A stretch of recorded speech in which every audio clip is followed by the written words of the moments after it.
Hi, ho everyone. My name's Mr. Fruit. With me, Robbie V and BlueWestlo, because we're not dead. The podcast is back. Episode 21 or 2. 21. I think it's 20. On 112. I think it is 21. Happy 112. We'll get to that. Yep. In this podcast, we talk about Pokemon. Pokemon. We talked about some before that. TV shows. We still talked about some before that. We talked a whole bunch of random stuff.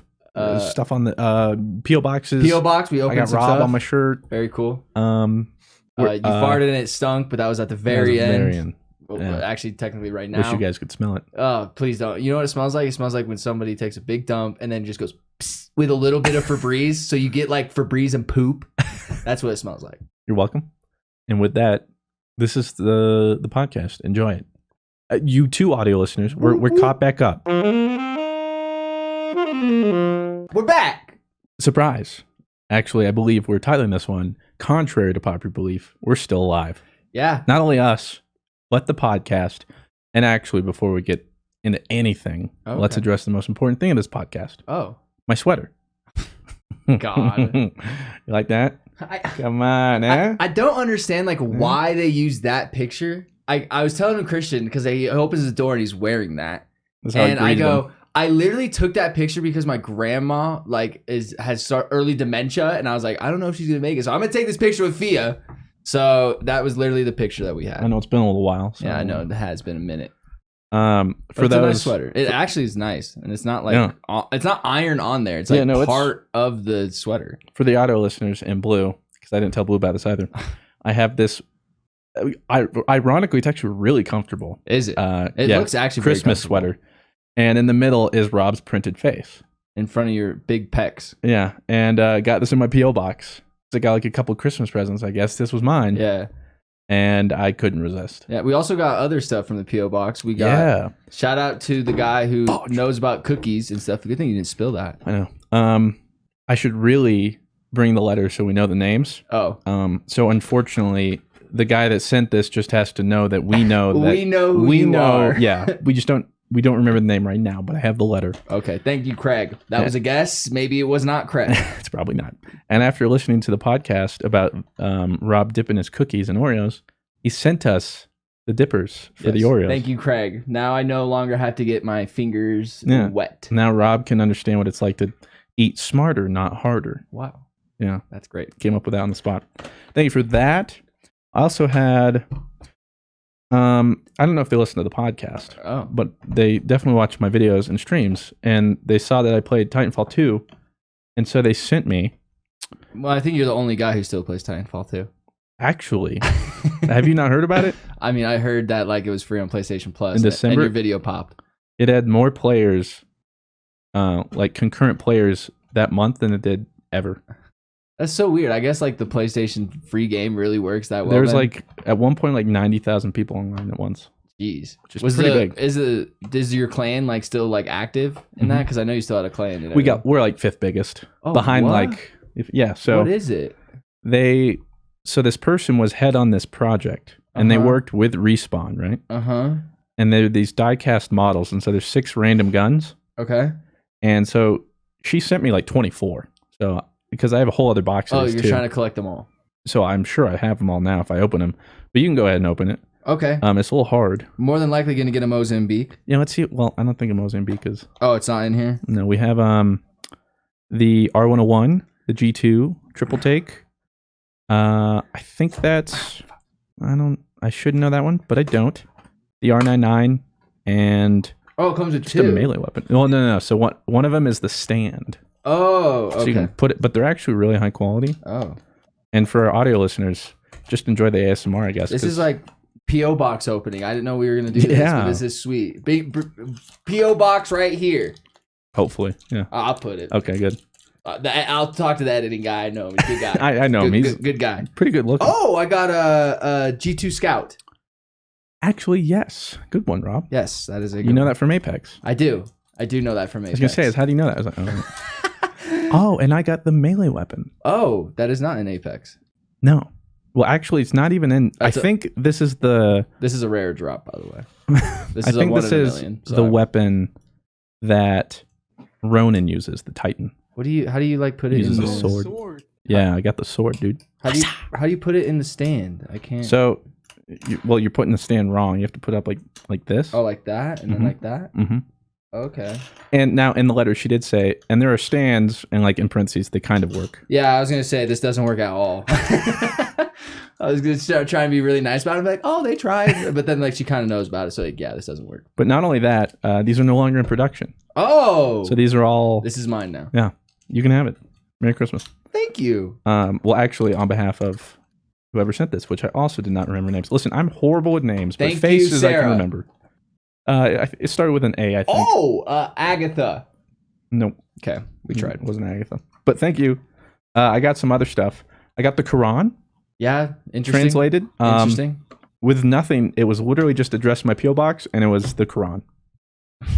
Nothing else. No letter, no nothing. Just must have misplaced it. I've seen the light now. Thank you. I got some other stuff. Olive and Appa even got a card themselves. No way. Yeah, they didn't even care about me. Was it written in dog? No. Oh, okay. But it was from, I think it was from the Netherlands. And yeah, somebody else, like his dogs addressed our dogs, and a little picture of their dogs. It was cute. Little pen pals? Yeah, there's I think a pug and a chocolate lab. You know what, man? I was talking about somebody who has like a pug. I'm not a fan of pugs, man. They just like, they're all up in your shit. They breathe really heavily, and their eyes look like they're about to explode. I think freaks me out.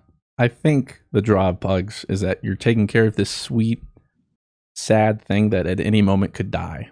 But that's the draw of it. Like, oh, it's so cute. It's struggling to breathe.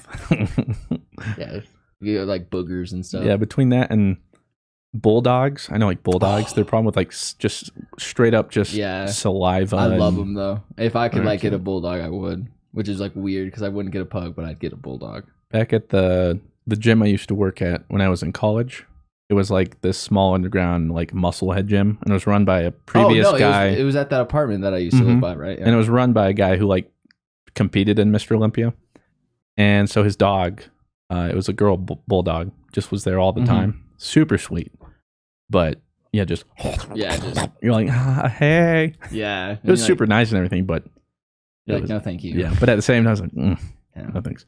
So anyway, that's the intro.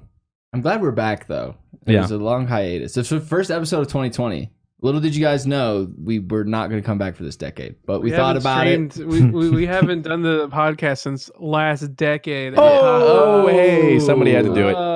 Somebody had to do it. Dude, and I don't understand why we tell people about the audio, because I still had questions like every other day about, hey, do you know where the audio is? Hey, do you know where the audio is? But you know what that means? People care. I know. And that's great.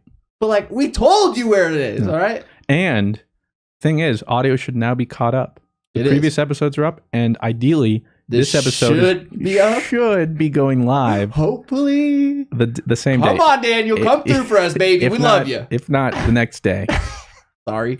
And it's not that we hate you, audio listeners. We mentioned it. Yeah. The whole thing with the studio and the holidays is messy. Yeah. Okay? But we're back. We're not dead. The show's not canceled yet. Not yet. The guy with the cane hasn't come in yet. We are not 8 stars anymore. We are about like 6.5. We've definitely been bumped. Blue, can you tell us what we actually are? I think you have a review, so I think you actually have it in front of you. Well, on the plus side, we are still a 5-star rated podcast. Okay. We might be at like 6.1 stars at this point. We are slowly losing the battle to become the first 8-star podcast. We gotta. But I do have a really kind review here from Chavez. Well, here we go. Chavez dropped a 5-star review. Thanks so much for that, Chavez. I'm glad you still believe in us when we don't. Only 5 stars? Whether it's being allergic to the sun or figuring out if door and floor rhyme in a different language, this podcast always finds a way to make me laugh. With Mr. Fruit and the boys, dive into a good time with a lot of laughs and good moments. That being said, it's time to upgrade to a 9-star podcast. Well, Chavez, we're working on that. Yeah. Unfortunately, it's not happening yet. It almost sounds like... I still sneeze every time I leave the gym. I will say that. It almost sounds like he's leaving us for just close your eyes. A 9-star rated podcast. Is there one out there? There can't be, right? I mean, I hope other than ours, no, probably not. Other than the legacy episodes. He really wants us to go above and beyond. Yeah. So legacy episodes. Sorry, Chavez. Yeah, this is for Chavez. Well, not the previous weeks where we failed you, but moving forward. Yes. Is for you, It's a new decade. It's a new decade. New decade, new us. New podcast. Exactly. Except it's not. It's the exact same. You all right? I'm good. I thought you choked. I was like, oh my God. You should give me the Heimlich. You should plug it a little bit, baby. Plug a little bit. Okay. It's out here. We're really making moves. We are drinking it right now. It's good. I like it a lot. Advanced GG. We talked about it in a podcast a while ago when we were trying the flavor. But my flavor is officially out now. It is. You can get it. It's not tied on totally, and I was really afraid that I was going to drop it. Oh, yeah. Very freaked out, and then I almost dropped it on the carpet, but I did not. Yeah. That would have been bad. Yeah, you would have been upset. You would have been upset. Would not recommend that. Yeah. Because then you go to clean it up with, and then the powder. Oof, yeah. I guess you'd have to get a vacuum. Yeah, you should vacuum it. Yeah, that's way smarter. That's what I was thinking. I was like, you're going to put water on it, and then suddenly it's a murder scene. Put water this is why on I don't it. clean things, okay? I was going to say, man. I was like, I probably have to get a vacuum. Like, oh, putting a water rag on that would be awful. Like, that's not how you do it. Just bleach. Anyway, yeah, you guys can pick this up. I guess I'll try and include a link, at least in the YouTube video if you want. Use code SALT or use code FRUIT. Or any other ones. But those work. You could use Rob's code, and it benefits us both. Yeah, that'd be great. But anyway, we're sipping on that, so I thought we'd talk about that. But aside from that, we don't have a clear-cut topic here, because better way to start the decade than with absolutely no agenda. Yeah, I thought that was the best way to do it. I was like, I sat down, I was like, what are we talking about? I don't know. Every time we go, I don't know, and I say, you know what? We'll figure it out, boys. And you know what we do? We're not figuring it out. We don't figure it out. I was like, right now, we're hurting. We look like AGDQ. When they're like, we got 30 minutes to kill. What are we doing? Dude, that was bad. And then that's pretty rough. But Dado killed the couch. He did such a good job. If you guys haven't watched the AGDQ Destiny 2 run, first of all, it was sick. It was the sickest run of all time. Sub 30, dude? That was a quick time. I can't believe they had to 5-man a couple times too. That's so hard to do, is 5-manning. Well, Blue, why don't you explain too, at the end of the AGDQ run, something crazy happened. And if anyone here knows the specifics and the statistics, it would be our resident Destiny expert. I know a guy. Let's ask BlueWestlo. Blue, hey, hi, welcome. How are you? Oh, well, hello everyone. So here's some commentary on what was an incredible event, the latest WWE pay-per-view. It was and sweet. By WWE, I mean Destiny pay-per-view. And by Destiny pay-per-view, I mean it was free. Literally go watch it whenever you want. Yeah, so at the end of the Destiny All Encounters run, I don't know if it was the same dude who got the gun twice or two different people, because it was the same dude. What? Okay, so it was the same dude. So the same dude got 2 1,000 voices. He saved his keys. For those who don't know, you can save the keys in Last Wish, and you don't have to use them at the end. He had saved keys. He got 2 1,000 voices. For reference, it is a 4% chance per chest to get the 1,000 voices. So getting 2 in a row, that doesn't happen often. What is that? Like a 4 to the power of... Oh boy. Hey, let's ask our resident math expert, Roberto. Hey, welcome, Roberto. Math. What are the chances of 2 4% chance drops happening twice in a row? All right, I'm gonna go like how I actually think you do it. Okay, so that's 4 out of 100. You can bring that down to 2 out of 50, which means you can bring that out of 1 to 25 chance. So 1 to 25 goes into 100. 25 goes into 100 4 times. You're right back to where you started. Shut up!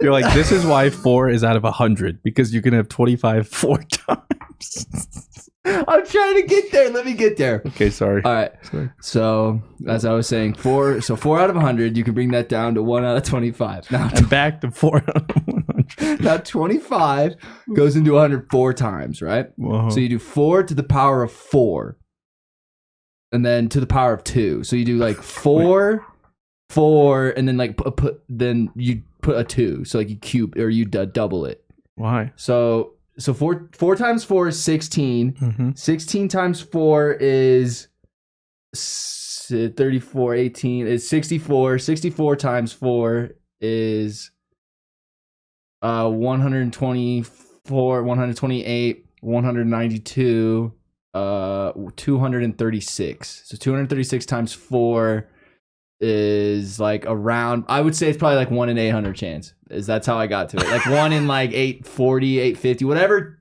4 times 262 is. Was what I would say. There's like 1 in 800 something chance. Here's the way I would do it. Okay. 4 over 100.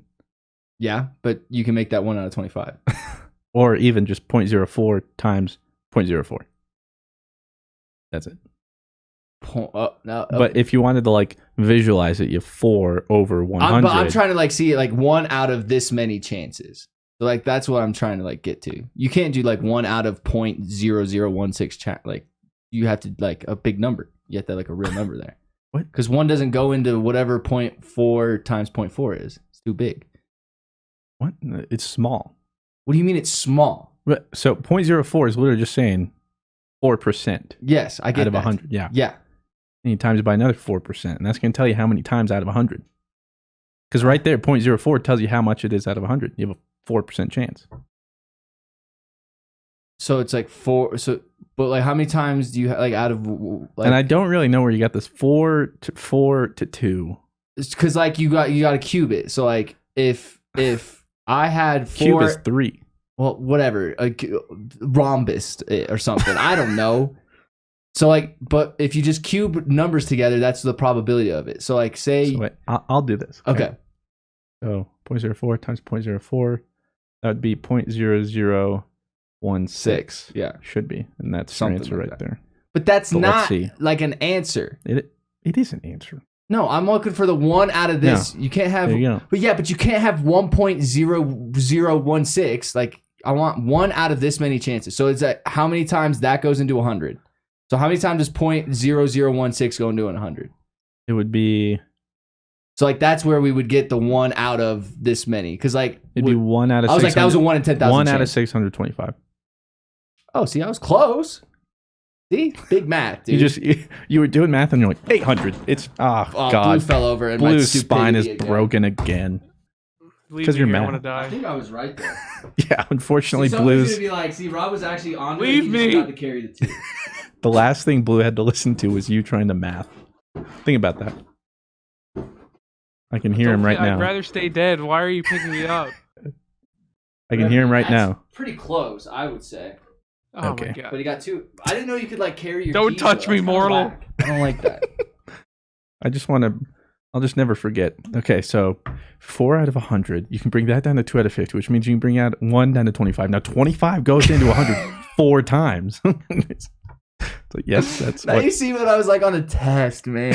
I was like, yes, that's what 4. That's why like I hated math. I mean, I like math like where it's like basic. As soon as they start putting like numbers and letters in, or not numbers, but letters into math, that's when I was like, oh, all right. Just variables. Or just like degrees, like, or like this triangle is like 28 degrees. It's like, why do I need to know that? Like, I don't care. Somebody does. About And that triangle certainly did.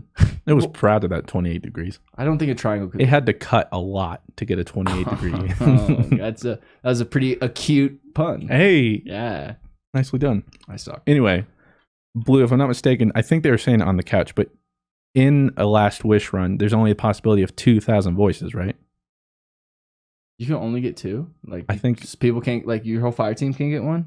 no. Oh, that's what they at least seem to say. Yeah, this doesn't. I don't think there's actually a static chance of what the limit. I think it's tied to the key. Oh, okay. So, I mean, I don't know specifics. I feel like How when many it have comes you to gotten? 1,000 voices, it's not that deep. It's like if you get it, you get it. If you don't, you don't. Pepe hands. Right. Pepe. But yeah, I think it's tied to the key. I don't think there's like a 2 out of 24 chests of every run have the 1,000 voices type of thing. I was like memeing in the chat. I was like, I've only completed this 3 times. This is so hard. Like this is a tough run. Yeah, all I know is the odds of it were pretty high, astronomical, and then on top of that, he got another one right after. So Do you have Yeah, 1,000 voices? two is still pretty insane. How many times have you done Rob that? just Switch? asked if I have the 1,000 voices. I've probably Yeah, beaten. I've gone through several encounters, but probably beaten Riven like 3-4 times. I Oh, don't know. okay. That will require Robin Fruit to play Destiny Pepe hands. Hey, you're right. I've done 3. Well, see, like, here's the thing. I love doing the raid day 1, Oh, there's nothing like it. but then I kind of. Well, Here's the problem too. I love doing it day 1, but then I get burnt out, mhm. Well, and then I don't want to do that raid for a while. because you're grinding the week before to Yeah. try and get raid ready, and then you're just busting your ass. And then, like when the contest modifier is off, it's you literally walk through the raid. But I'm also not Rob, who does a raid, Crown of Sorrow, and then Teraba. Whoa, that's essentially Oh. you getting 1,000 voices your first though. run. Oh, that was sweet though. I did get the Trabaja. It does suck though, so at least there's that. It's okay. I use it all the time. Just to show it off. Yeah, just to say I have it. Because then people are like, whoa, he's a grinder. Yeah, wow. How many runs did that take you? One. You wouldn't even believe. My first. Or my second. I guess my second technically. It's Pog. Yeah. So that happened in speedrunning, which actually I had to explain to Claire. What, speedrunning? Yeah, because I was watching it. I was like trying to grind some camos in Call of Duty because my life is nothing anymore except for trying to get this stupid Damascus camo. What are you going to do once you get it? I don't know. Like literally, I don't even know if I enjoy the game anymore. It's just I'm just playing to get a camo, really. Yeah. So I think I'm just gonna feel empty inside. So maybe I'll like hold off on that last camo forever. Maybe. No, I wouldn't. If I only had one more, no, screw it, I get it. But on the other monitor, I had AGDQ up, which we should also mention for those that don't know what we're talking about. It's a stream they do. Like every January. Yeah. They have two events. They have awesome games done quick and they have summer games done quick. And basically they just take any kind of video game that's ever been made. Then they like people will like submit runs in and stuff, and then they just have a bunch of people play those games and speed run them. Yeah, they come in, do speed runs, and the whole thing is to raise money for charity. I forget which charity it is. Prevent cancer. Oh, that's it. Yeah. Or cancer prevention. And I think summer's games done quick is like Doctors Without Borders or something. But last I looked, they were near 2 million, but they always raise a ton of money. Oh yeah. And so I was just watching some speed runs. I forget what I was watching. I think it was like Super Monkey Ball. Oh, that's a dope speed run. But Claire didn't even know what it was. She's like, "What is this? It doesn't even look that hard." I'm like, "Oh."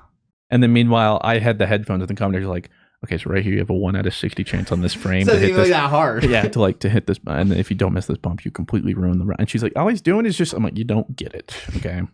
Because what she missed was the Fallout speedruns. I love watching those. Oh, those they'd like completely. Because those, that's just game. You're like, yeah, we beat Fallout in like 12 minutes. Like what? And you're like, yeah, we just so you go here, you break out of the map, you come here, quick save here, jump over, do that, and you're in. Okay, and game over. It's like what? That's how you did it. Excuse me. So it's always really fun watching that stuff. Yeah. My favorite one is to watch is the Ocarina speedrun. That one is insane. They get like a jar on the B button or something. They're like, okay, now this like enables us to like pretty much get any item we want. I just have to put the Deku stick on my left stick. And it's like, oh my God, like what? It's not even like, they're not even like playing the game anymore. They literally like just break it. You should have seen, they were doing the Final Fantasy VI speedrun. And I just hopped in there for a couple minutes rather. And the speedrun was supposed to take like 24 minutes. And they're like 12 minutes in.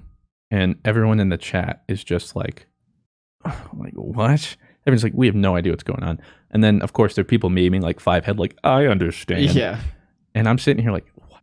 The people on the couch are like, and it all has to do with like, you have 3 save points. You bring this character in this party here, save, warp, exit, turn the game off, turn on, other save, that creates a warp point. And now this person is, and then you go into this, and then you warp here, and like talking at the speed of light. Yeah. Have you played Final Fantasy VI? No. But I was sitting there trying to understand something. I don't know if I'll ever be able to understand this. I would love to learn. You have to be like ascended. If I like wanted to learn how to speedrun a game, it would be super hard, dude. I love like my favorite one to watch is Super Mario 64. Super Mario 64 speedruns are the sickest speedruns ever. And maybe just because Clint does them, and I'm a big Clint viewer. I'm more of a Streets kind of guy. Oh, wow. Dude, guess what tomorrow is? 112. Yeah, we're celebrating. Hey, this is the 112 episode. Oh my God, that's very cool. That won't happen again for years. How has 112 affected your guys' life? So, where do I even start? Blue. Do you watch speedrunning? And if so, what's your favorite? Honestly, the only speedruns that I'm like crazy interested in are like Mirror's Edge speedruns. Oh, those are cool. Oh, that would be. I haven't seen those, but that would be. Those are cool, but like you legit have like them like parkouring through like literal map bounds. It's actually sick. Have you seen like there's this AGDQ one year and there was a glitchless Mirror's Edge run and some guy on the couch is just like shitting on the runner because he basically like uses glitches in the run, but the runner's like, nope, that's not technically a glitch. And he's like, you're using like a barrier outside the play zone to like bounce off of it. And he's like, nope, it's an inbounds move. That's not it's so funny, dude. And he's just like battling this guy the whole time. And the guy on the couch is just so pissed. It is so funny. You don't see that stuff as much anymore because No. they're way more. Oh, they're super like. Well, like the application process is a lot harder, and you have to like essentially show them the whole run, and they like check in. And like I hate that like the chat is sub only mode because chat was like the best part of AGDQ. Like that was like why I watched it. If you like look back, the internet in the chat. Well, AGDQ used to have like 250,000, 200,000 viewers, and then they put sub only mode, and then it just went away. And then it was like 120,000 now. Yeah. Imagine only having 120,000 concurrent viewers on the stream, dude. Dead. Couldn't be me. Useless. I have never done any speedrunning, but the closest I feel to it is like Sekiro, for instance. When you've like tried to battle a boss for like 2 hours. It's like any Dark Souls game or any game with like a boss fight mechanic kind of thing. Yeah. You fight and fail for like 2 hours, like Cuphead. Right, for like 2-3 hours, nothing. And then you get a perfect run. You never hit. You're optimal on DPS and you just beat it and you're like, oh, satisfying. Like that. So I can understand why some people might speedrun. Or do something like that. Like it's just so satisfying. I think the part that would piss me off about speedrunning the most is like when you're in a run for like an hour and a half and then you try like one trick and then dead run. Like the run's dead. I guess I'd have to choose a game that's like under 10 minutes. I couldn't do an hour ended. I'd be so pissed. We should all make like a New Year's resolution that we speedrun one game and we get world record time. Minesweeper. Oh, there's gotta be one where you think. Oh, I'd get beaten for sure. There's no way. Is there a Tetris speedrun? I'm sure there's something. I'm sure there's a speedrun for literally anything you can think of, and no, we'll never beat it. And Destiny 2? Well, apparently there's raid speedruns. I know we can't beat that. Did. Yeah. Maybe they'll do more raid speedruns in the future. That'd be sick. But it was actually very eye-opening how bad Destiny 2 looked when like they had to wipe because someone couldn't pick up a rally.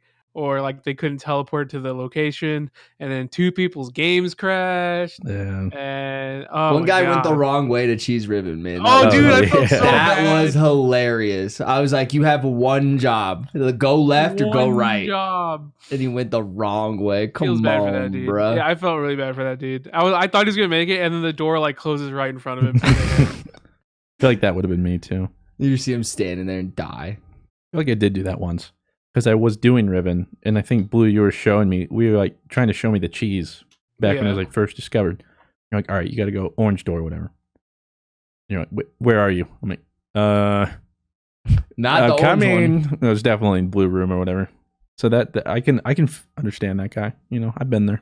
And then the game was crashing, and what do you mean, Blue? Like the game was bad because they had to wipe for so long, or like? Well, because when they got to Morgoth, they had to wipe because I think it was either because someone couldn't pick up a rally so they didn't have resources, or it was because there's a glitch. Do you really need your heavy though? Like 5 people can do this by themselves. No. Well, that's what I was saying. It was either that, or when someone came back to the fire team, they couldn't. There's literally 3 different things that could happen. 1, someone really wanted a rally. 2, someone really rallied. Someone could not spawn unless the team wiped. Like they couldn't. Yeah. They couldn't start the encounter with the 6th person because they spawned because one of their games crashed. I'm pretty sure that's what happened. So they couldn't even spawn. So they were just like, okay, wipe it. Or 3, the person spawned at the base of like the jumping puzzle, and sometimes the jumping puzzle will just disappear, so they can't make it back. That's a big time waster too. You're losing at least 20 seconds on that. Well, Blue, I think you forgot the 4th one. Oh. This ad break. Oh, that was tight. We like that. That was a good one. Running out of hoodies, by the way. What will we ever do? I'm fucked. Except for continue this podcast regardless. Yeah. Welcome back. Hey, can you guys fill me in on why? I feel like every month there's something that Pokemon fans get super either. Maybe you should just become a Pokemon stan. Oh God, we're going right into the Pokemon stuff. Because I see it all on Twitter. Everyone's like, this expansion pass is sick, or this is fucking stupid, dude. Back in the Game Freak days, not the Game Free EA days, and then Poke EA mod. Yeah, that was so stupid, so dumb. Can you please explain to me, as an outside Pokemon person, why the hell you guys' fandom is so up and down all the time? I don't get it. I mean, welcome to any fandom, really. Pokemon more so, I feel like. Bunch of grown men just complaining. myself included. So people after, and it seems like people have been really entitled since Gen 5, which we call Gen 5ers. Most of them are very nice people, and we love them because Gen 5 is one of the best games of all time, Pokemon-wise. Also, in general. Is that Entei and all them, or which one is it? Oh my god, just stop talking. Don't worry about it. Look, the point is, this was like the golden period of Pokemon, where you had Heart Gold, you had Gen 5, you had Black and White 2, you had amazing Pokemon games that were just incredible. Yes. And then X and Y happened, and stuff started getting a little more barren. We lost stuff like Battle Frontier. We lost a lot of endgame stuff. Mostly people seem to complain about Battle Frontier, which is mad respectable. And then Sun and Moon was difficulty better than X and Y. Sun and Moon's one of my favorites because of the story. But a lot of people didn't like how we started like losing like difficulty curve. The story started getting a lot more linear. We still didn't get stuff back like Battle Frontier. The unskippable cutscenes. The cutscenes. Skip cutscenes. Like the start of every game. It just gets worse and worse. Like 2 hours. You just like press A. Even the battle tree looked a little more barren than it usually did. And just general post game started taking a dip. Now Sword and Shield comes out. And all the leaks come out, and people just go fucking ape. And that's when we talked about like that was the Pokedex thing. Yeah, Dexit, and you guys were freaking out. The Dexit was the thing that really like broke the camel's back. Okay. And I think people expect a lot, which I expect. I think everyone expected a lot because this was the first Switch game, and a lot of people assumed, 3DS limitations are why they keep pushing Pokemon as far as they can, but they can't fit everything on a 3DS cartridge or on like a digital because the 3DS only has so much storage space. Mm-hmm. And then Sword and Shield comes out and everyone expects everything, and people get, what is pretty standard Pokemon game, probably like X and Y level content, maybe a little less because I think Sword and Shield was very quickly rushed. Like, what more can you put in it? Anyways, people get super, super mad because this is not like a Switch tier title, which I would agree. It's definitely not a Switch tier title. No, it's not. But this wasn't a very good TLDR. But the point is, that's why Pokemon fans continue to be mad. And however, I'm going to go on a little bit of a thing here. When the DLC, when they announced the DLC, there's no reason why people should be as mad as they were. There's 2 reasons why people were really mad at the DLC. Because Rob was talking about right before the podcast, right? About how we were like, oh, if there's an expansion pass that brings back the Pokemon, like, I wouldn't buy that because that's so shitty. Mm-hmm. Now, here's the catch. People seem to have somehow convinced themselves that this expansion pass, because they are bringing back Pokemon. When they announced the DLC that they're bringing back Pokemon. Everyone seemed to convince themselves that, we have to pay to get Pokemon back. We don't have to pay to get Pokemon back. The Pokemon update is part of a free update. So the Pokemon are coming. So the Pokemon are coming back. They're updating Pokemon in. You don't have to pay for these to get these Pokemon. Okay, so I don't have to buy the expansion pass to get a hold of these new updated Pokemons that I really want in the game. No. However, you do need to either trade them or bring them from previous generation through Pokemon Home. That's no problem. Which is how it's always been. People seem to think that Pokemon Home is now, for some reason, a paywall. Well, guess what? So is Pokemon Bank, but you didn't complain about that shit. But who cares about that, right? Anyways, so then they get really upset because, this should have been in the base game. Yeah, you could say that about every fucking Pokemon game, couldn't you? You could say that about X and Y. You could say that about Sun and Moon. But of course you're not going to because you're just going to ignore everything. You're Gen 5er. I guess Gen 3 and Gen 4 probably suck too because those should have been in the base game too, right? Anyways, the point is, apparently they think that everything should be based in the game like for free for some shit. Even though the devs literally said as soon as we finishing Sword and Shield, we started working on new content. And it's totally fine to think that a 7-month post-launch DLC is just something that they happen to hold back from the main title, like the devs weren't working on something cool and new, like a totally new adventure. Also, apparently people seem to be really upset that, I don't want to have a $30 DLC. I'd rather have a $60 fucking new title that has the DLC instead. I don't want to play through the entire game over again to get a whole new shiny charm and not come in with my fucking bros that I literally just did the adventure with. So if you're mad at these DLCs, I don't know why you're mad, because most of the problems people have don't even exist in reality. You don't need to pay for the new Pokemon and literally, just fucking transfer them from home. I don't know why you're mad. No Pokemon game in the past has ever let you naturally catch Pokemon normally or naturally. Anyways, point is, stop Yes. crying. I don't know why Pokemon fans are being man babies. This DLC is sick. Why? So, but like, why are people upset that a DLC costs $30 when back in the day you guys would buy a whole new game that was double the price? I don't know, That's bro. the thing. That's the thing is, and people are also confused. They thought it was 30 because there's 2 parts of DLC coming, and people thought each one was 30. It's not 30 for both. Mm-hmm. Now it would be 60 if you want it for both games, but like both expansions for both games, which you could. But even then, for both games, that's the same price as just getting like an Ultra Sun, which is literally the exact same game except for like Rainbow Rocket at the end for an hour. Really? Nah, bro. I think I'd rather have a full price game with like half a DLC's worth of content. No, that's just, like that's the thing. People would rather pay full price for a game they have to play through again, which is marginally different, if at all, for a little extra thing at the end. Where hey, guess what? Or it's just DLC, and there you go, and it's cheaper. Suddenly, these unskippable cutscenes you have to replay through or chill. I don't get it. Then what? Like, what are they upset about? Like, what you guys said, like, just basically says like they're upset over nothing. Their biggest argument is that like it feels like it should have been the base game because Sword and Shield in parts is definitely lacking. No doubt. Like the biggest argument is, to put it in perspective, I think this is a pretty accurate percentage, but it's like Pokemon is 30% of the entire entertainment industry in the world. Jesus Christ. Yeah. And here we are getting like slivers of game where it's like, how in the world are we still like 10, 15 years behind in video games? Mm-hmm. And seriously, still waiting, like when they have the money, they have the manpower, they have the following to make that Breath of the Wild-esque, to do something crazy, but instead it's just they just refuse to push boundaries and stuff, and this is where we are. Personally, I've accepted it. It's not, yeah. You don't think it makes Game Freak like Game EA Freak or anything like that? I think it's I don't have any hope that it's going to change anytime soon. So like I just have a more realistic like expectations.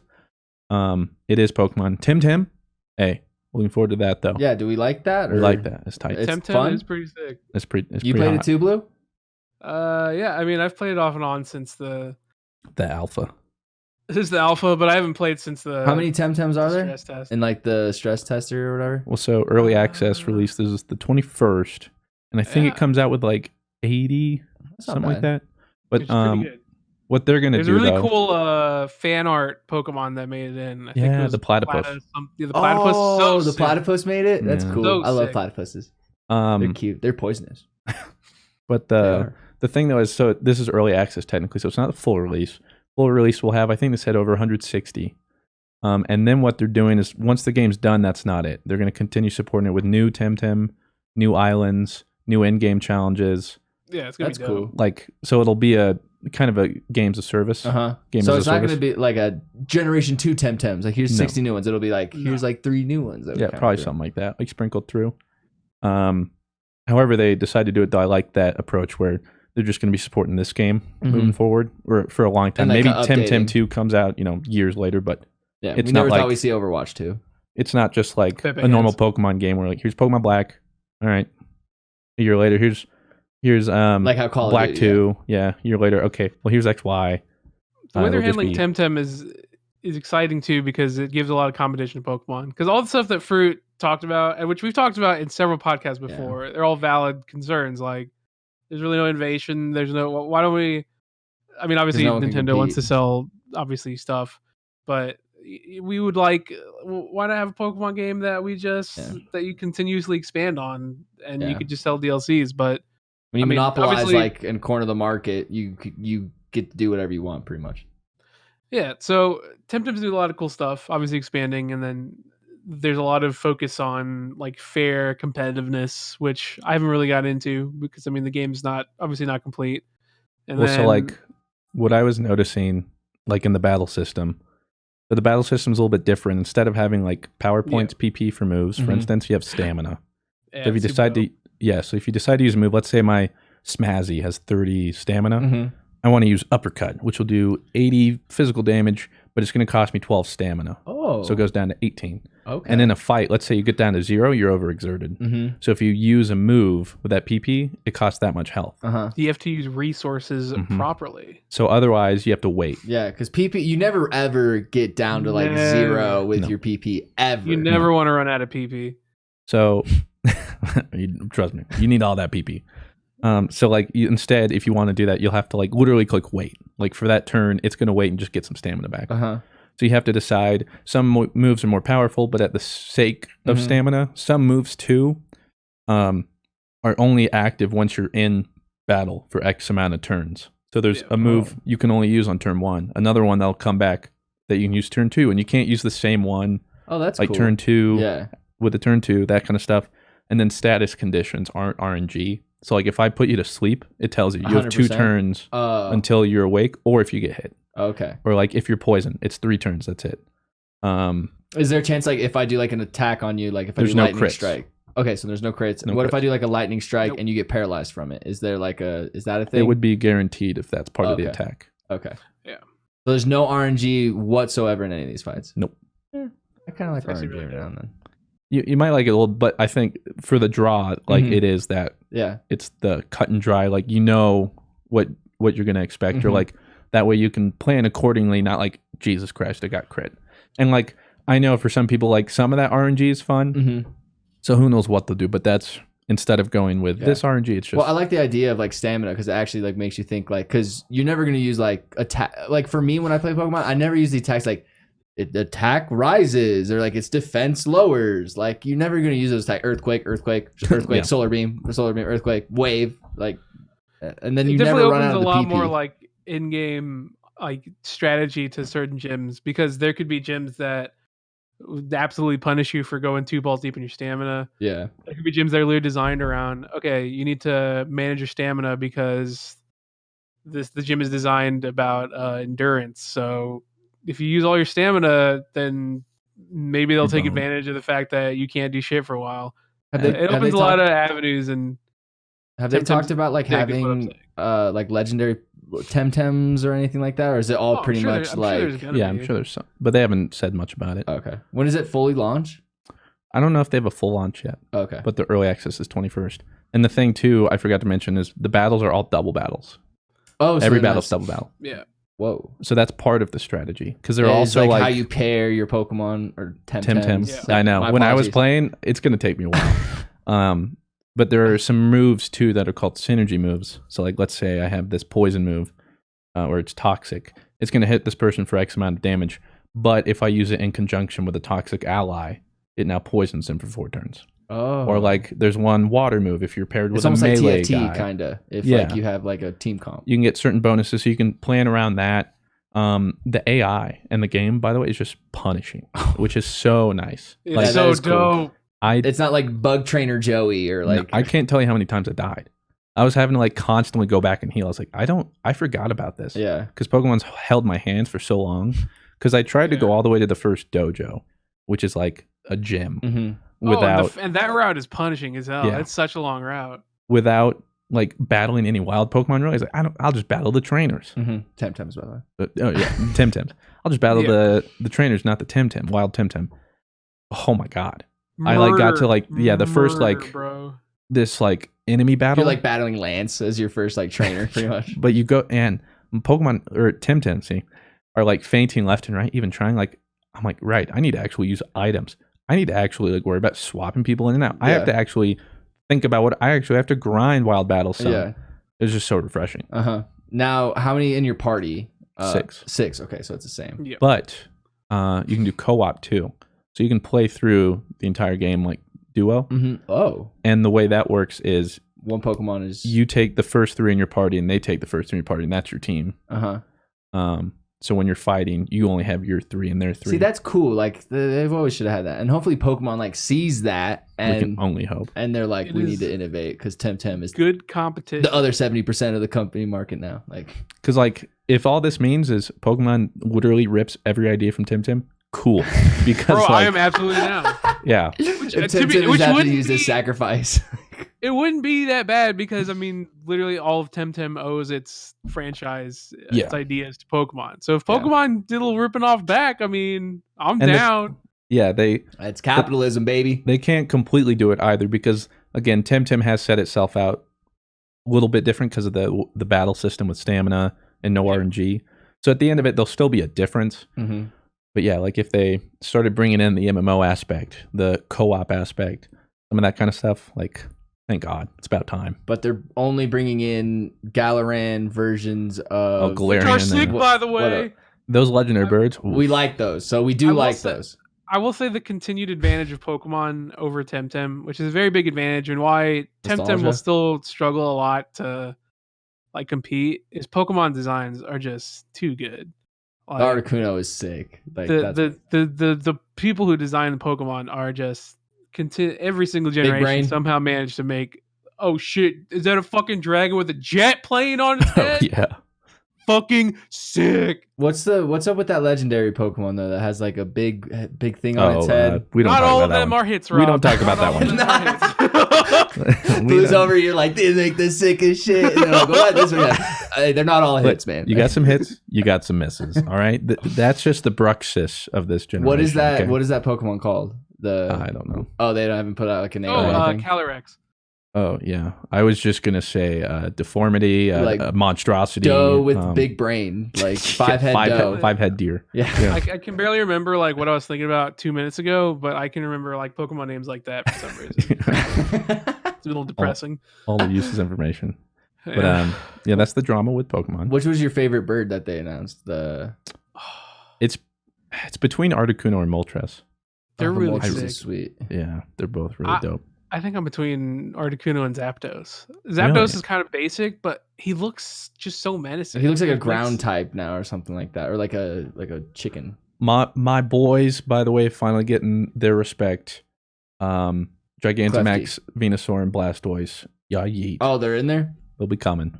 So what does that? What does Gigantamax mean? Like, so there's Dynamax, which is they just become really big. Yeah. But then there's Gigantamax, where some Pokemon, when they Dynamax, have a different form. Oh. So like there was the whole meme. There's literally a Pikachu that Gigantamax is into the old school Pikachu design, where it's that fat, chubby Pika. Uh-huh. Like that's a form. Like Snorlax has a Gigantamax form. Is that the Charizard has one too, right? Mm-hmm. Like Snorlax, he's laying on his back and he's giant, and his belly is literally like an island. Oh no way! He's got like trees and everything. No way.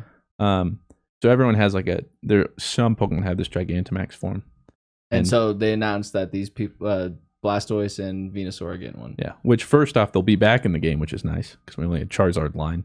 And then on top of that, they're getting Gigantamax. Are people upset now, the people who are like, Charizard gets everything? Are they mad that the first gens now get Gigamaxes or whatever? Well, so I'll admit this part because I still thought it was bogus, where Game Freak was like, we're only doing 400 to keep the competitive balance. Yeah. But then they're like, oh, 200 more. And apparently they're adding like all the most ridiculous, overpowered people just back. Like Landorus, and stuff. Who's Landorus? He's one of these legendary Pokemon from Black and White. Landorus is the recluse of Pokemon. Yeah. But so they're adding back these Pokemon that like are just broken. Yeah, like there's going to be no reason to not use them again. So what's the point? Can they just ban them in like a esports? They won't. Oh, they won't. They only ever ban like the legendaries, like the cover legendaries, and usually like the secret one, like a turn and miss or whatever. And that's usually all even then, like in their official competitions, which are like VGC tournaments, they'll still let stuff like fucking Mega Rayquaza in doubles. Like they're even letting all the Gigantamax, like all those in. Oh my god! Literally, the only banned ones are the 2 cover legendaries and the Eternatus, which probably wouldn't even make the team. Like no, they would. Oh, they would. Okay, just because they have raw stats. Legendaries have raw stats that are like just busted. When you say raw stats, is it like a fixed roll, like everything that they get, or is it sometimes they could be like EV'd or whatever that is? Well, I'm so glad you asked. They have effort values and just like default base stats. So like a pseudo legendary, for instance, usually are the best aside from a legendary like Dragapult, Dragonite, Haxorus, all those. I think their base stats get like 550 or something, right, Blue? Somewhere around there. That's like that Salamence. Pseudos are base 600. Oh yeah, base 600, which is like pretty big. Yeah. Like that's literally as good as you get. Big boy stats before legendary. but like Eternatus is 1,000, something like that.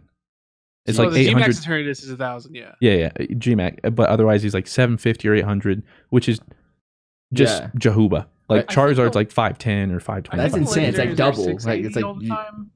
I think but yeah, the point is the legendaries just inherently are just stronger. Yeah. And then if you were to train them correctly, the Widow just. Are you allowed to use legendary Pokemons in the trading card game, or are those banned? Yeah. Okay. I mean, all the cards are legal. Oh, okay. That's pretty crazy. Do they have like Gigamaxes in the trading card games now because of the games? Oh, okay. Yeah. I didn't know if it was like a new or like they gimmick. followed each other. Powered creep. New gimmick. It's the powered creep, dude. There's now Gmax Snorlax has like 340 health. Back in my base set, for instance. Yeah. Pokemon, back in my day. Yeah, my base set Pokemon highest you could get was 120 HP Charizard. Now you have 340. 340. Like, didn't Dado's like Muck or whatever have like his was like 270. It's up there. Jesus. But we've had one card hit 300 before, and that was a Waylord. And that's the biggest Pokemon there is. Like, but now you've got over 300. Because the thing is, there were cards, you kill them, you get one prize. Then they started making ones EXs. Now they're 2 prizes, but they're stronger.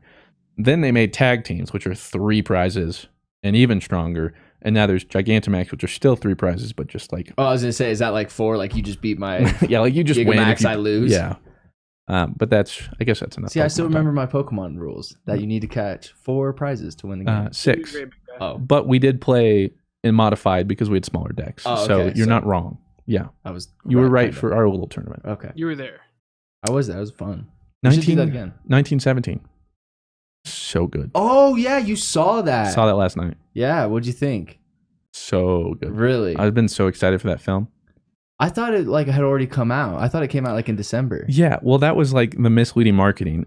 I always saw Christmas. I was like, oh, sick. So I want to see a Christmas. But it was in select theaters. There was none in Colorado. Oh, so when I see select theaters, I'm like, oh, just like it's in theaters. But it's like it was limited release. Okay. And then it didn't properly release until what was January 10th. So I went. I'd been waiting. Weeks. And yeah. Did you see it by yourself or did you see it with Claire? Okay. It did not disappoint. And the thing too is because I was so interested because I heard it's one take.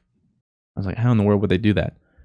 And it is. So from the beginning of the movie, from the beginning of the movie to the end, no cut. I was looking for it just because I've edited and done film and stuff. So I was like, I wonder. And if you know where to look, you can usually find some where of them. they kind of. But at the same time, there were some really clever ones where I was like, maybe I don't know, because so much of the shots are just focused on the characters too. It's like there's no way they could do this. But yeah, it follows this like 12-hour window or whatever, and just goes through. How long is it? Like an hour and 55 minutes. It was paced super well. Yeah. The cinematography phenomenal. The acting. Yeah. Like. I can't rave enough. See, I think I'm going to see Uncut Gems before I see 1917. As I've just been hearing insane things about Uncut Gems. But I'll be honest, I'm a sucker for war movies. Oh, well, yeah. World War I especially. Like, I love those kind of movies. Yeah. That's why I was already excited. Yeah. And the set pieces and everything. I mean, it was just like I've been reading more since seeing it about how they've been doing stuff. It's crazy how they were able to do it. But yeah, can't recommend that enough. There's also... There's another movie out either now or soon that I want to see, but I also want to see Uncut Gems just because everyone's like, well, yeah, because they're like Adam Sandler's getting an Oscar, like. Yeah. But apparently, Adam Sandler too also said like I'm never making another movie unless I win like Best Actor or something. Yeah, which is he sounds super. It sounds awesome. So I mean, I'm in. It'll be interesting. Yeah, but I thought I'd bring that up because I wanted to then bring up. 2019 was such a good year for TV shows. Yeah. And I know Blue agrees with me on some of these, but I'll start with one you guys might have not seen. Okay. And I feel like was slept on. Umbrella Academy. Oh, that's like the superhero movie not movie, but like series that was on Netflix, right? They're like kind of like bad superheroes or something, or like they don't understand it or something. That is, you might be talking about The Boys. Oh, that's the one I'm thinking. Which is also on Amazon, which also came out last year, which is also fantastic. Yeah. Thank you for mentioning that. But Umbrella Academy, it's about like 6 or 7 kids that had these like mutations or powers, and they were put into this thing called the Umbrella Academy, blah, blah, blah. I won't say too much. Fantastic. I didn't really know too much about it. Put it on one night, stayed up till 5 a.m., finished the whole thing. See, like, you guys were talking about this. I told you guys I was going to watch Mandalorian, and I've just been watching Attack on Titan again, even though I've already finished it. Like, I don't know how you do that. I don't either. I just enjoy it. Like, I just like rewatching something that I've already watched. I don't know why. I wish I liked rewatching things, but I don't. I'm so like reluctant to start new things. I wish I hated watching like the same old things over and over. Yeah. So Blue, obviously, we talked about this Mandalorian. Fantastic TV show. Yeah. There was, I'm trying to think, the one episode where he was, it's like the third or fourth, where he first meets the girl warrior, the previous rebel on that island with that whole. I don't really care about spoilers, by the way. Dude, that whole island with like the village, that one was a little weird and out of place. But aside from that, every other episode, all about it. Yeah, I've heard nothing but good things about it from both of you, especially. Honestly, the only episode I genuinely was like, was the 5th episode, the Gunslinger. Which one was that one? That was the one where they go to the desert to hunt that assassin. Oh yeah. That one was the only one I was like, I don't know about this one. But the rest was Game of Thrones 2019. Yeah, that was probably the most disappointing of the. Okay, well, I wasn't going to bring that up. Well, that's your fault. I'm just saying, like, if we're going to talk about how great TV was, we can talk about how bad it was at the same time. Man, I don't even want to think about Game of Thrones. Pepe hands. Instead, we can think about Watchmen. Yeah, I've heard that's really which I finally good. Finished. Still so mind blown. Better than Mandalorian and The Witcher. I think so. Yeah, because then we had The Witcher, which I thought was fantastic. And I'm so glad they're gonna keep going. Like literally, the casting in that show is so good, and Henry Cavill is hot, perfect. Oh, he's also hot. Yeah, I'd let him do my fiance, whatever. Dude. I'd be like, I'd let him please, do me. Yeah, well, you can peg me too if you follow. I'm in, Henry. Yeah. But that show is fantastic, and I know some people had problems with that one with being able to follow it, which I didn't have as big of a problem with. Did you see that IGN review or whatever? He's like, it was Entertainment Weekly. Or he's like I watched like the first 2 episodes and then I skipped to 6. This show sucks. Well, he watched the first and then half of the second and then skipped to the 5th and then wrote a review. Which, by the way, 5th isn't even the last episode. There's like 8. Oh, really? And I was just like, how did this guy get a job? You would get paid to just. Oh my god. He's like, I don't have 8 hours in my day. Like, shut up, dude. Why are you working there? Yeah, this is your job. Watch the show. I actually do know what my 2019 show of the year is. Oh, now that I think about it, this ad read. I actually had one, but yes, this ad read too. And welcome back. All right, my show of 2019, Chernobyl. I haven't seen that one. Oh, really? I wanted to. Yeah. Oh, it's so good. Oh, it's so. I'm a sucker. This is not my fault. I am a sucker for like history kind of documentary thing. Oh, I am. Preach. And like, I think the Chernobyl disaster too is probably one of the most interesting things to ever happen on the earth ever. It was an inside job. It is so, and then like the way they like explain it, like how like dire like the situation was, it's so cool. Well, here's the problem. I wanted to watch it, but whenever we watch something, it means Claire usually wants to watch it, and she doesn't like depressing stuff or like too realistic stuff. Oh, she wants upbeat, happier, which I understand. Like Korean soaps. She wants to escape in like a happier place. Yes. Where me is like, I don't care. I don't care if it's like war or something. Like just enthrall me. And so I wanted to watch Chernobyl. Yeah. But she's like we don't always. Can we watch something else? And so it's always like, I'm gonna watch Chernobyl, but can't we like finish or like can't we watch? Yeah. So I haven't been able to. Oh, that's my show of the year easily. That show's awesome. But I need to. You're really risking it. You're really putting it all on the line right now, Mr. Fruit. I know. Do you have a show of 2019, Blue? Don't. I mean, as soon as God, it's mine. It's Mandalorian, dude. Yeah, Mandalorian. It's got fucking incredible. Chernobyl was dope, and then The Witcher was really, really good too. I'm pretty sure this was 2019, but Carnival Row. I have never heard of that. That was on Amazon Prime. Fantastic. It has Orlando Bloom and somebody else. But I love the world that was set in. That was done really well. Yeah. But it's just like we're living in the best time right now for TV. Yeah. Because the budgets they're getting and stuff, like the line between a movie and a TV show is getting blurred, and I'm living for it. I'm here for it. That's the best. It was crazy because people were talking about like in 2015, they're like, "Oh, we're in the golden age of TV," It's like, no. It's getting better and Now we're in the golden age of TV. Well, like personally, like I've come to the point where like I've always like wanted like a Halo movie, but I totally rather have like a series because I feel like a series can do way more with like material and all that kind of stuff. It's much more satisfying. I mean, it's on the way. Storytelling machine. Like you literally have hours of a show to tell a story that you want to tell, as opposed to fitting it all into a 2.5 hour movie that sucks. Rise Skywalker. Not this again. Wrong. Hey.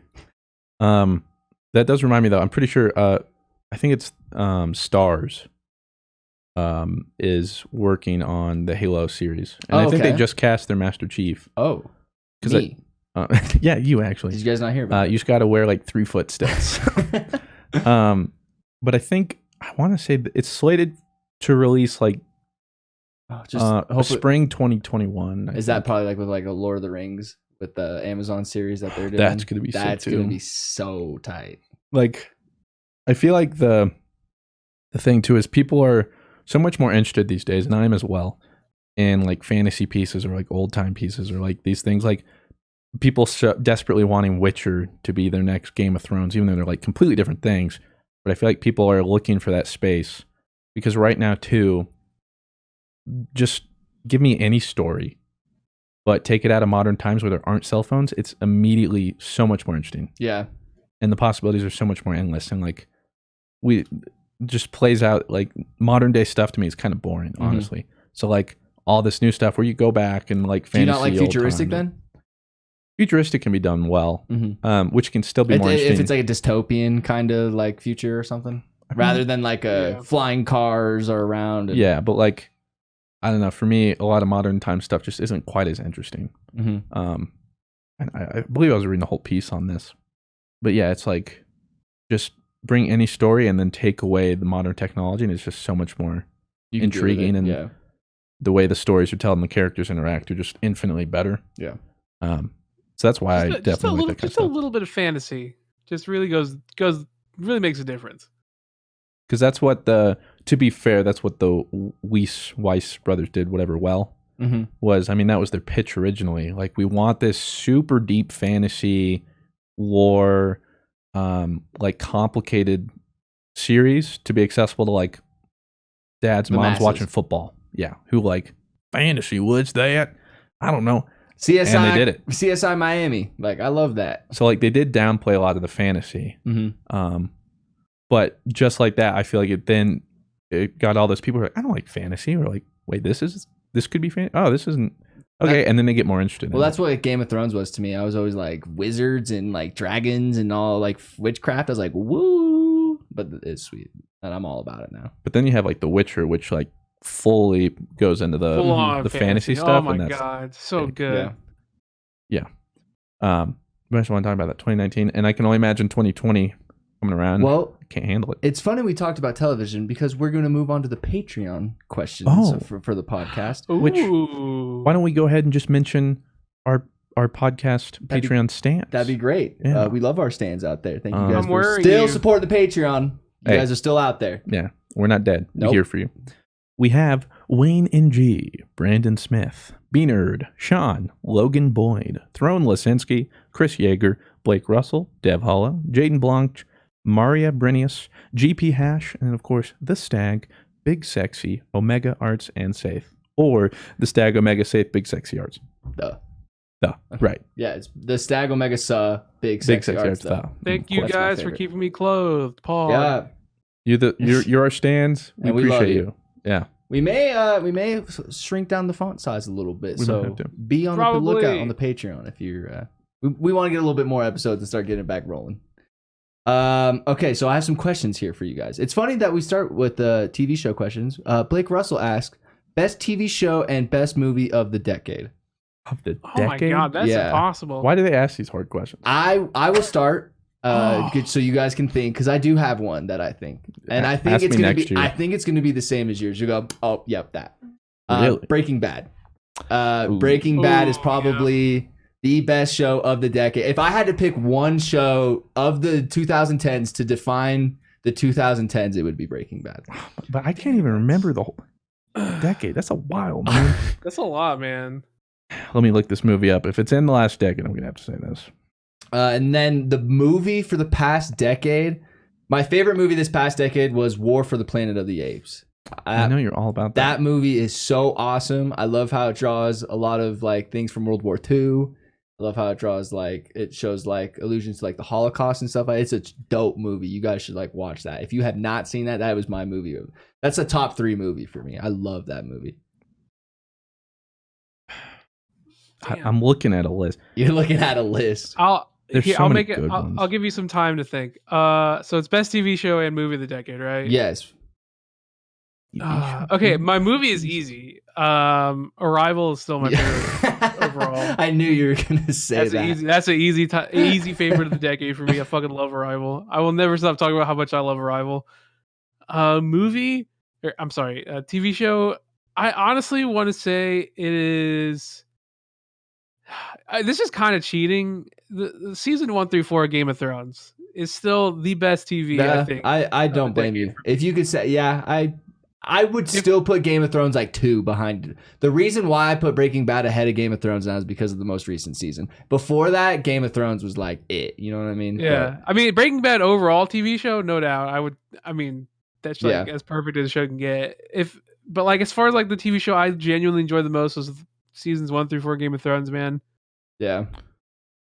Well, I can agree with that sentiment. My favorite TV show would be Game of Thrones. Okay. Even with the final season. Still, I think not only because of how good it was, but what it also did for TV. It's true. I think it's like redefined it, and now you see people wanting to recreate it. But that I feel like Game of Thrones also showed that you can invest this money and get it back into TV. Like it's not just like how you said that like you're here for movies becoming like TV or TV becoming like movies. Well, Game of Thrones is like the whole reason why that's like even possible. And like all the big name actors are now going to like TV shows and stuff because one, the money's there, bigger production, bigger budget, all that stuff. Yeah. It's just so sick. It's just so much more satisfying having hours of storytelling than 2.5 hour trash movie that totally ruins a lot of the franchise Star Wars, The Rise of Skywalker. You're not wrong. Favorite movie though, I don't think I could pin it down. Really? Like I was literally just looking through like popular 2010 movies. Mad Max, I put up there. I think it's fantastic. Mad Max is a great Inception, pick. Holy crap. Looper, Interstellar, I'd put up there too. Interstellar is amazing. That's a good pick too. Wolf of Wall Street, Django, Revenant. I love Revenant. That movie's great too. Dunkirk. Dunkirk's great. You said Interstellar, right? Yeah, I love Interstellar. I'm just literally just looking through these, and I can't like. Yeah. I don't know. That might be too hard. Any of those? Okay. Yeah. It's too much. This next question is coming from Jelly. Who is the worst teacher you've had, and why were they the worst teacher you've ever had?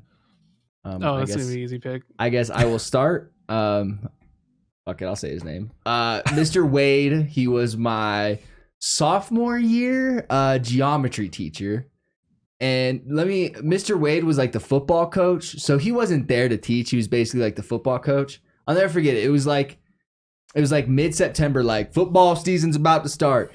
Dude puts on Kenny Chesney, The Boys of Fall. And like we literally just watched that. And he's like, all right, guys, we have this quiz. Like, dude, you haven't taught us any of this. I was just watching Kenny Chesney, The Boys of Fall. And like literally just watching Kenny Chesney sing about being a high schooler and playing under the Friday Night Lights. And I was like, dude, what is Pythagorean's theorem, Mr. Spade? I'd literally call him that because I just didn't understand anything. I would be like, Mr. Spade, what are we doing?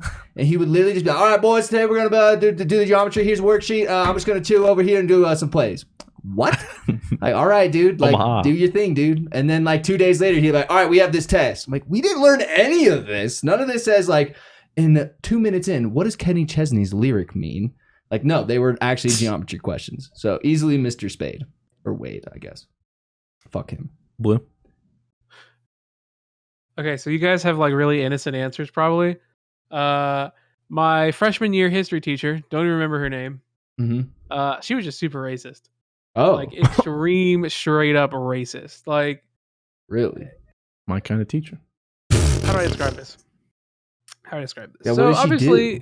obviously, in every school you have cliques that stick together, not necessarily Yes. cliques, right? But like, But yeah, I get what you're saying. as I went to a predominantly white school, and as a child, I went outside, so I actually looked Mexican as opposed to now. I'm rather pasty because I never go out. Outside. Yeah, gross. So obviously, a lot of us would hang out around each other because we relate to each other much more.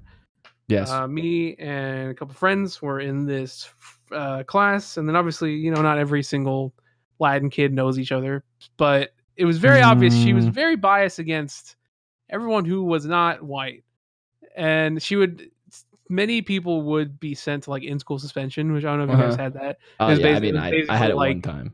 It was basically like worse detention. Yeah.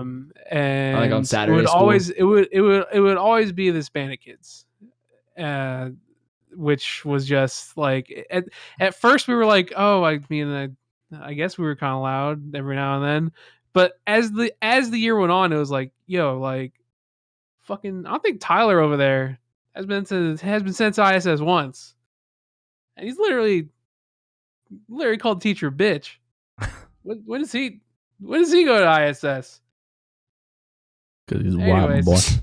That sucks. That was like the most blatant. That's probably the most blatant. Like, I don't want to say it's not even like teaching; it's just being a shitty person. She just sucks. Being a shitty person. Yeah, it's not even a shitty teacher. That was the first time sucks. That was like one of the first times, probably the first time I ever like genuinely felt discriminated against by a person as in like a position of power. I guess it feels bad. Anyways, I got sent to ISS twice, and one of the times, I wasn't even in class. What? And she sent me. She sent you to in school because suspension? I had been absent too many times. Oh, that's why I got mine. But I wasn't absent that many times. I've been absent like 3 times the year. See, I got mine for doing so that's mad sus, but whatever. When you like were late to a class, it was the stupidest thing. You'd be like 20 to like 15 seconds late to class, and they would literally like go to the tardy table. And Here's the thing: by the time you get out of class, you have to go to your locker and then probably go on the other side of the school. That's 5 minutes if you're lucky. So dumb. And then you go to the tardy table. So instead of me missing, 15 seconds of class, now I'm missing like 8 because there's another 20 kids in line who were late like I was. Yeah. And then I think when you got like 6 or 7, it was like in school suspension. And it was a class where I went from power weights, which was on one side of the classroom, all the way to EPOD, which is all the way on the side of that. Stupid. Mr. Miller. Oh, the math teacher. Who's not my father. And has no relation to my Miller heritage. But Gabe Miller is a horrible name, and I had him for. Did you say Gaben? It's Greg. What? I thought it was Greg. His name was. I didn't say Gaben. Oh, Gabe. Oh, the Millers. I was like, his name's Greg. Gaben. No. Yeah, Gaben. He was the worst math teacher. I think I had him for AP Statistics. Oh, God. I had him for that. What a class to have him for. Failed the AP test. Oh, you did? Would you get a 1 or 2? Like 1 or a 2, I think. Yeah. Because I was not. Because I went on that test. I was like, I have not learned this. I've learned none of this. He was the worst teacher I've ever had. And he would also spend half the class literally in a yell fight with Hayden. Remember Hayden? Yeah. And Hayden was in AP Stats? For about 2 months. And then Hayden one day said, F this, I'm out, walked out of the room, and wow, never came back. Yeah. Yeah, Mr. Miller's like a little baby.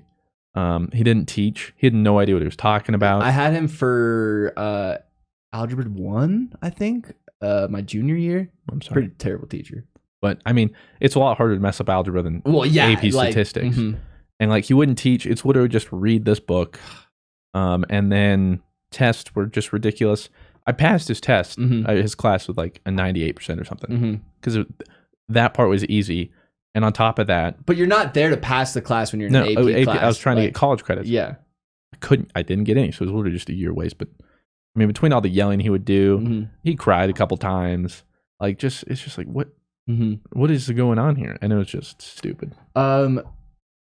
Not all teachers are bad. Let's just say that. So my mother is a fantastic teacher. I'm going to ask this. Who is your guys' best teacher? If you guys can think of one. I will start. Shout out. You know who you are, Miss Klein. She doesn't watch. I don't know why I'm doing that. She was so Yeah, she's awesome. Well, like when I went to high school, like I was the cool kid. Like I'm showing up late. I have a girlfriend. Like I'm doing all the cool things. And I like walk into class late, like the second day of school. I'm the shit. And so hard. Yeah. And she's like, "What's your name?" I was like, "Oh, my." Like she's like, "You're late." And I was like, "Oh, like my bad." And I just like sat down. So like we like going through attendance and stuff. And she goes, "Mr. My Bad." And I was like, "Oh, like you're calling me out? Like you don't know, you're not even calling me Robert? Like, come on." So she called me like my bad for like the first 2 weeks of school. I was like, "Okay, Miss Klein, like it's pretty funny. Let's move on." Like let's like because she's like the first teacher to ever call me out on my shit like that. And then I was so bad at algebra 2 trig, dude. I was so bad at it. Like I said, I had to like try so hard to just get like a C in that class. Like I would be there at all times just trying to get a C so I could play soccer. And she was so sweet and so kind and like didn't make me feel stupid or anything like that. And like I went from like hating her, and then you know how like on our senior year they had like all the teachers like lined up and you could like thank them and stuff like that. She's like the only teacher I saw, and like I just started crying because she was like the only teacher that I felt like truly believed in like me being smart and not just using my charisma and me being funny to like get past everything. She like actually believed that I could like be smart. So shout out to you, Miss Klein. We love you. She's married now, I think, so it's not Klein anymore. Ooh. Yeah. What about you, Blue? It's a hard question. I've had a lot of really good teachers, actually. You can say you hated them all. It's fine. I had a lot of terrible ones. Damn, dude. You go first for it. I have to. It's like a tie right now, and I have to figure out which one. Well, yeah, it's not because I guess mine's a cop out. I'd say either Miss Towser or Miss Barr. Mrs. Barr. Oh, I never had Miss Barr. What was she like? English or graphic design? Oh, that's right. She was like all. She was like for the photography teacher too, right? She was all. What's that? Practical arts, I think. Yeah. She came in ceramics, all junior year and senior year, and she was fantastic. Mm-hmm. She literally made a new class for me. We didn't have AP graphic design. Oh, really? Until I went to graphic design, and she went. There was like a graphic design 1, 2, and 3, and I entered in 1 because you have to start there. She's like, "Okay, well, I'm just gonna bump you up to 2."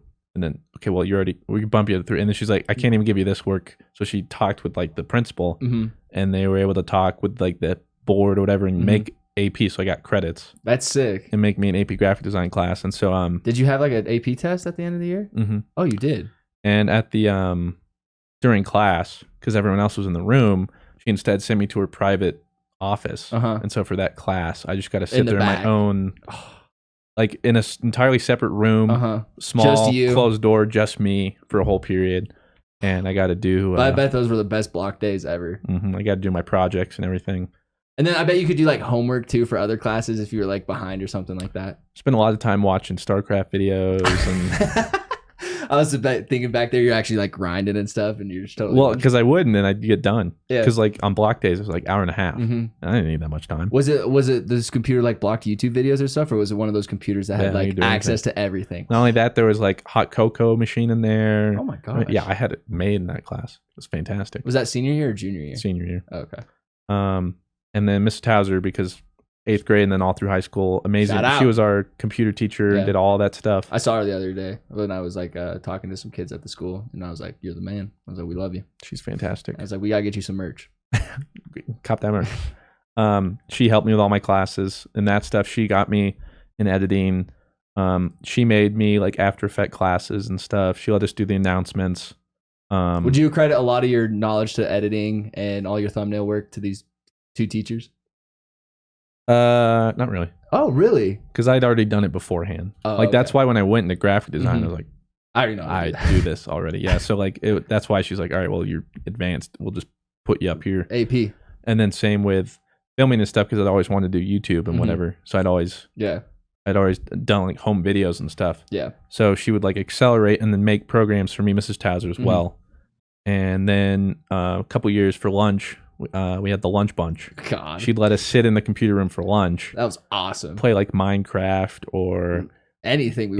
Any shooter we could get through. There was like Halo. We could you had to like go a janky Halo. You had to get through the firewalls. Yeah, I forgot how we did it. Janky thing. It was sweet though. But yeah, just chill with friends in there. Like she was just. Well, I remember one of the teachers was like, "You're just gonna let him sit in there," and she's like, "Oh, they're the lunch bunch. They're good." And then Christian's like, "I don't want to do this anymore. That there's a name attached to it."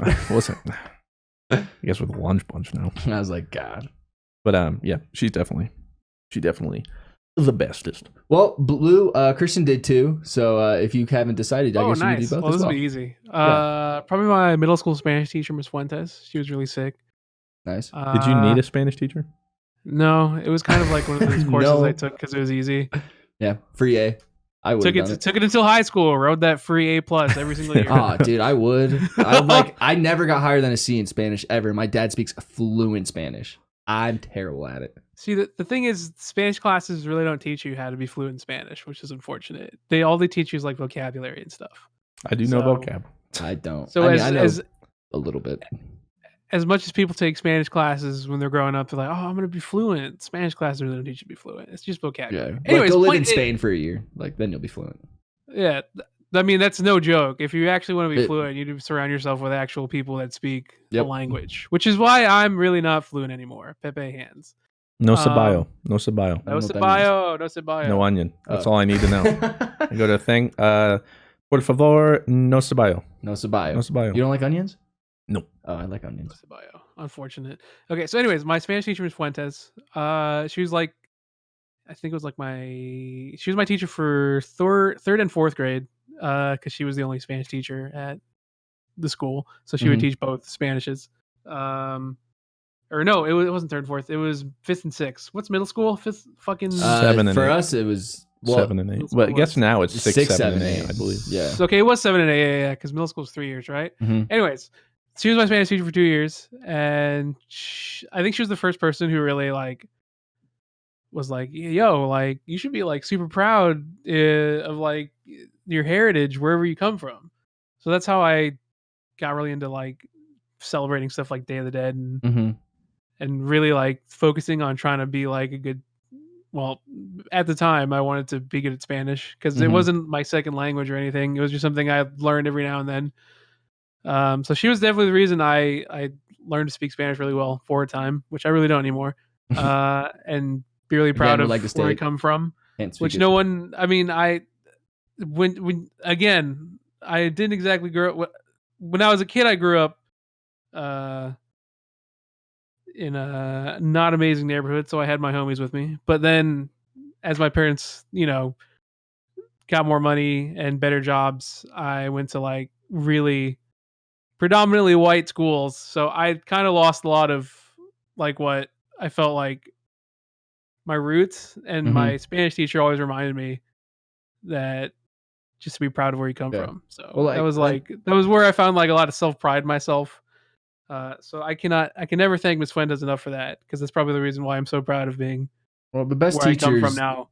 Don't teach you things; they teach you things about yourself. That's the best kind of teacher. Yeah, that's pretty. And deep then, though, right? Yeah. My other teacher is probably Mr. Saucier. One of the sickest names of all time. My French teacher. He was always really encouraging of me when I had video stuff, because I guess he was like, "You're really naturally talented at this." You are very talented at it. Every once in a while, but he pretty much immediately was just like, "Hey, do you want to edit the video announcements?" I was like, "What?" I was like, "Absolutely, I want to edit the video announcements." So he gave me the opportunity to do that, and he was like, "Why don't you take this class next year?" Because I was just in basic video editing. And then literally my sophomore year, he let me into the video announcements class, which you have to be a junior to take. So I was really excited to do that. And he was really encouraging, and he was like, "Hey, you're really good at this. You should pursue this." So then I did. Oh yeah. And here we are. Hey, shout out to all the good teachers out there. We need more of you. You're important. Yes. We love you. But not as important as this podcast. No, I'm saying, come on, yeah, man. Hey, we're going for that 9 stars for Chavez. Oh, I remember the name. I forgot about that. That's incredible. Yeah. Anyway, sorry, I'll dry mouth there. This has been the first EG Over Easy of the decade. Yeah. We're not dead. Enjoy your 112. I can't believe like this is happy 112. Yeah, happy 112 to all you guys. Be safe out there.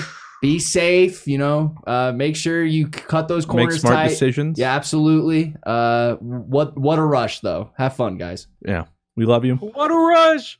We'll see you next Sunday, where we will be 9 stars.